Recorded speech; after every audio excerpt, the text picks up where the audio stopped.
são 5.500 e poucos municípios. Desses 5.000 e poucos, 5.500, 3.200, 3.300 tem uma pista, um campo de pouso ou um aeroporto bem estruturado. A aviação geral, ela está ligando o país, ela é que realmente liga o país, liga as regiões, porque voa para esses 3.000 e tantos aeroportos. Infelizmente, a nossa aviação comercial, a regular, ela diminuiu o número de cidades que ela chega. Há 10 anos atrás, nós tínhamos cerca de 400 cidades atendidas. Hoje está na faixa de 130. É aquela velha questão que elas alegam de ganhar escala, ter voos que têm um maior número de passageiros, então começam a desativar essas pequenas linhas regionais. Mas é exatamente isso. Houve uma opção por parte das aéreas, alguns anos atrás, na escolha do tamanho do avião. E optaram por um avião maior. O avião maior, 150, 170, 180 assentos, ele necessita que ele tenha um número mínimo de passageiros para que aquele voo possa ser um voo, no mínimo, empacado. O mínimo mais umzinho para começar a ter um resultado operacional melhor. E, infelizmente, a gente não tem essa demanda como as empresas precisam. O Brasil hoje tem a segunda maior frota de aviação geral do mundo. A gente só perde para os Estados Unidos. Todos os outros países ditos grandes estão atrás no ranking de tamanho de frota.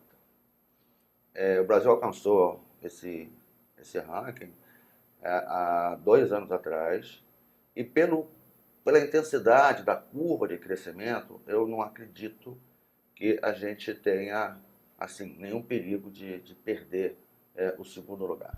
Mas algumas ameaças estão acontecendo. Na frota brasileira, tenho estatística disso, a BAG tem, a gente até tem publicado, está acessível dentro do nosso website. Tem lá um logo lá com um lápis com asa, clicando dá para acessar o Aliás, anuário. aproveitando qual site? Para quem... www.abag.org.br. Então lá tem na página principal tem um lápis com asa.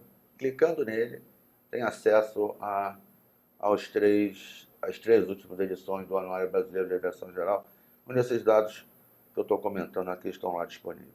Então, no crescimento da frota brasileira, cresceu bastante o jato, cresceu bastante o helicóptero, cresceu bastante no Sudeste, cresceu muito no Centro-Oeste. São 460 oficinas espalhadas no país, são 180 empresas de táxi aéreo. Então, a aviação geral, ela eu diria que quase rica. Quase rica.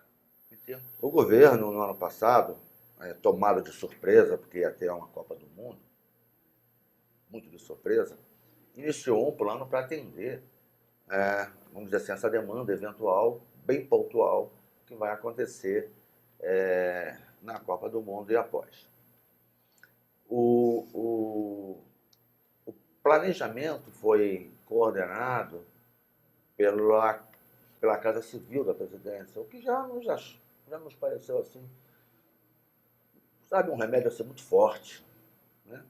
Ou seja, totalmente fora da esfera técnica.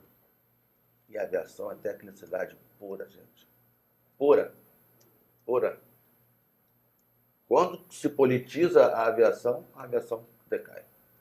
Bom, o planejamento que foi realizado, ele excluía dos principais 48 aeroportos brasileiros a presença da aviação geral. Bom, a indecência começa pela proibição. O Código Brasileiro de Aeronáutica, no seu artigo, se não me engano, 12 ou 13, ele prevê restrições para a movimentação. Mas restrição 100%, você há de concordar que não é mais o verbo restrição, já é proibição. E proibição, realmente, não estamos mais em época de proibir. Então, a indecência que eu comentei foi de que O resultado desse planejamento atropelado que o governo fez trouxe para o mercado, são inúmeras as empresas, centenas de empresas na aviação geral, trouxe prejuízo. Ou seja, o governo dá tiro no pé, porque no momento que ele começa a cercear um setor econômico, ele deixa de receber.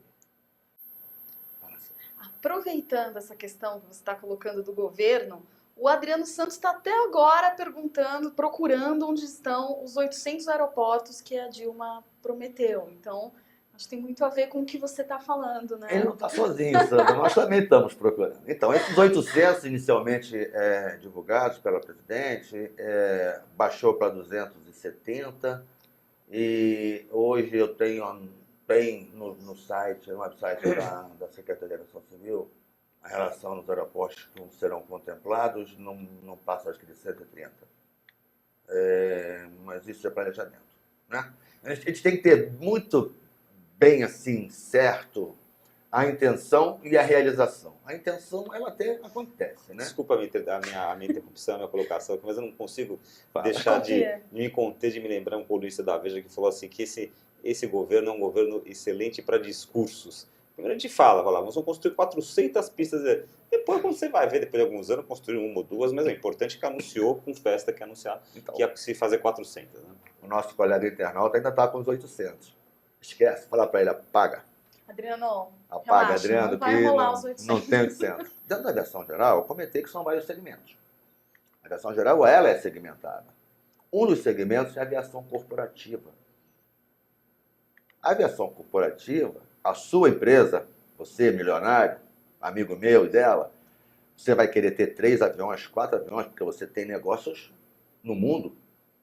E você não vai querer ficar dependendo da aviação comercial. E eu tenho um corpo de executivos também. E um corpo de executivos que tem 10, 12 diretores que precisam. Então eu posso ter 4, 5, 6, 7 aviões. Precisam estar fisicamente verificando, né, o negócio, fazendo a gestão do seu negócio. Este, dentro da aviação geral, é um dos setores, é um dos segmentos que mais cresceu. Quem é que você acha, Roberto, que vai trazer as celebridades para a Copa do Mundo? Avião particular. A aviação. Ou ele vem no táxi aéreo, ou ele vem num avião de uma grande empresa, que é o que nós chamamos do corporativo. E está proibido. Mas quer uma coisinha a mais? Quer um pouquinho mais? Eu estou um pouco assustado, mas vamos lá. Quer um pouquinho mais? O governo deliberou que 10% da capacidade desses principais aeroportos, quem vai dizer quem usa? É a FIFA. Bom, nossa pergunta da nossa enquete era: o sistema aeroportuário brasileiro está sobrecarregado? 0% disseram não. As ampliações realizadas já estão aliviando a demanda.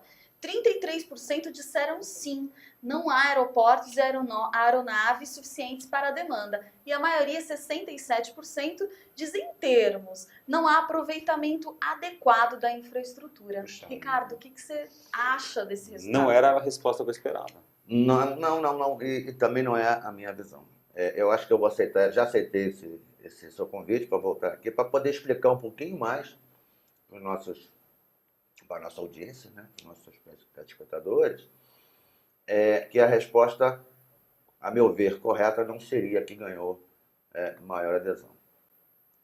Não é falta de... Não há, ele fazia, aqui ganhou em termos, não há aproveitamento adequado da infraestrutura. Não há infraestrutura. Os 33%, 33%, não é isso? Sim. 33%, esses que estão... disseram, sim, não há aeroportos e aeronaves suficientes para a demanda. Aeronaves, não tem aeroportos.